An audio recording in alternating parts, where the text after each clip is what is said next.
Good evening friends, welcome back to my channel stock to radar. जैसा कि कल ईद है तो मार्केट कल बंद रहेगा। अब मार्केट फ्राइडे को ओपन होगा। जैसा कि मैंने पहले भी बता चुका हूं कि इस चैनल का मुख्य उद्देश्य एजुकेशन देना है, लर्निंग देना है स्टॉक मार्केट के लिए, ताकि बिगिनर्स जो हैं वो कुछ सीख के स्टॉक मार्केट में अपनी ट्रेडिंग जर्नी स्टार्ट कर सकें। तो आज जिस कॉन्सेप्ट को मैं सिखाना जा रहा हूँ उस कॉन्सेप्ट का नाम है चेंज इन पोलैरिटी।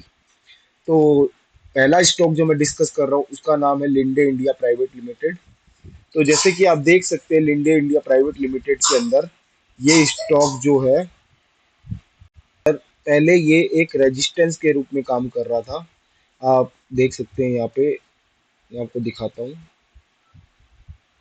इस पॉइंट पे एक रेजिस्टेंस था ये, यहाँ पे एक रेजिस्टेंस के रूप में काम कर रहा था ये। फिर यहाँ पे एक रेजिस्टेंस के रूप में काम किया, फिर एक रेजिस्टेंस के रूप में काम किया। अब ये रेजिस्टेंस एक सपोर्ट के रूप में काम कर रहा है। तो जब कोई रेजिस्टेंस रेजिस्टेंस मतलब जहां पे स्टॉक बार बार आके फिर नीचे आ जाता है। जब कोई स्टॉक किसी ऐसे पॉइंट पे बार बार टकरा के, जो ये बार बार टकरा के वापस आ रहा है, इसको हम रेजिस्टेंस कह रहे हैं। तो ये यहाँ टकराया और उसके बाद फिर से ये ब्रेकआउट हुआ। ब्रेकआउट होने के बाद रेजिस्टेंस क्या है, एक सपोर्ट के रूप में काम कर रहा है। तो इस जो प्रोसेस को हम कहते हैं चेंज इन पोलैरिटी। तो ये जो लिंडे इंडिया का चार्ट आप देख रहे हैं, इसमें एक, दो और तीन बार रेजिस्टेंस लेने के बाद यहाँ पे इसने 2 अप्रैल को एक ब्रेकआउट दिया। बट ब्रेकआउट देने के बाद इसने यहाँ पे दोबारा अपने रेजिस्टेंस एरिया को टच किया और एक सपोर्ट के रूप में इसने एक ये कैंडल बनाई है। तो अब हमारा स्ट्रेटजी क्या होगी इसके अंदर? हमारी स्ट्रेटजी होगी, जैसे ही स्टॉक 7110 के ऊपर जाता है तो हमारी इसमें एंट्री ट्रिगर होगी, और हमारा जो स्टॉप लॉस होगा वो होगा 6700 का। तो 7100 के ऊपर हमारी बाय बनेगी और 6700 का हम एक सपोर्ट लेंगे। तो इसमें टारगेट कैसे निकालेंगे? टारगेट दोस्तों हम ऐसे निकालते हैं, जो ये चार्ट देख रहे हैं आप, इसके अंदर जो ये बॉटम एरिया है और इसका जो ब्रेकआउट एरिया है, वहां से हम एक हाइट मेजर कर लेंगे और उस हाइट को हम इसके ब्रेकआउट पॉइंट पे लगा देंगे। जब इसके हाइट को हम इसके ब्रेकआउट पॉइंट पे लगाएंगे तो ये जो पॉइंट आया है ये 8142। तो 8142 का हमारा ये टारगेट होगा। तो ये एक बहुत अच्छा रिस्क रिवॉर्ड हमें दे सकता है। साथ ही साथ मैं आपको जो कॉन्सेप्ट समझाना चाहता था चेंज इन पोलैरिटी का, इस चार्ट के थ्रू मैंने आपको वो लर्निंग दी है। जो दूसरा चार्ट है हमारा, उसका नाम है बैंक ऑफ महाराष्ट्र। दोस्तों ये चार्ट है बैंक ऑफ महाराष्ट्र का।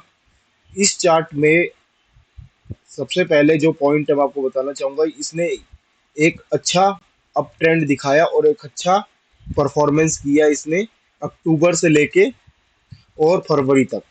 अक्टूबर से फरवरी तक अप्रोक्सीमेट अगर मैं बताऊं आपको, तो इसने एक लगभग 80% का मूवमेंट दिया है। तो बहुत ही अच्छा इसने एक परफॉर्मेंस दिखाया है। उसके बाद ये एक डाउनवर्ड आया, डाउनवर्ड आने के बाद फिर इसने एक मूवमेंट दिखाई, फिर ये डाउन आया, फिर इसने एक मूवमेंट दिखाई। अब ट्रेंड लाइन का जब ब्रेकआउट दिया इसने, डाउनवर्ड ट्रेंड लाइन का, उसके बाद ब्रेकआउट देने के बाद ये 4 से 5 दिन से इसी एरिया में कंसोलिडेट कर रहा है। तो हमारा इसमें स्ट्रेटजी सिंपल होगी। और इसमें एक और पॉइंट मैं बताना चाहूंगा, ये देखिए आप, ये देखिए, यहाँ पे भी वही चेंज इन पोलैरिटी वाला आपका सिस्टम है। यहाँ पे स्टॉक जो है, यहाँ पे रेजिस्टेंस लिया, फिर नीचे आया, फिर इसने रेजिस्टेंस लिया, फिर सपोर्ट आया, फिर यहाँ पे जाके इसने ब्रेकआउट दिया है। ब्रेकआउट के बाद फिर ये अपने रेजिस्टेंस एरिया पे टच कर रहा है। तो इसमें हमारी एंट्री होगी 66 रुपीज़ 50 पैसे के। अब हमारा जो स्टॉप लॉस होगा वो होगा 62 रुपीज़ 50 पैसे का।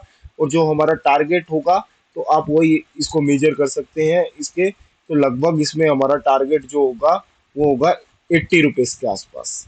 तो इसमें भी हमारा एक अच्छा रिस्क रिवॉर्ड हमें मिल सकता है। साथ ही साथ अगर मैं इसको थोड़ा सा ब्रॉडर व्यू में दिखाऊं, तो इसने एक फ्लैग पैटर्न का भी ब्रेकआउट दिया है।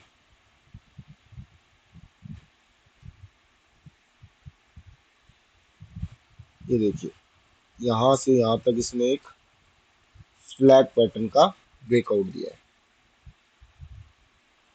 तो इसने एक फ्लैग का भी ब्रेकआउट दिया। तो फ्लैग के ब्रेकआउट के हिसाब से अगर मैं टारगेट निकालूं इसका,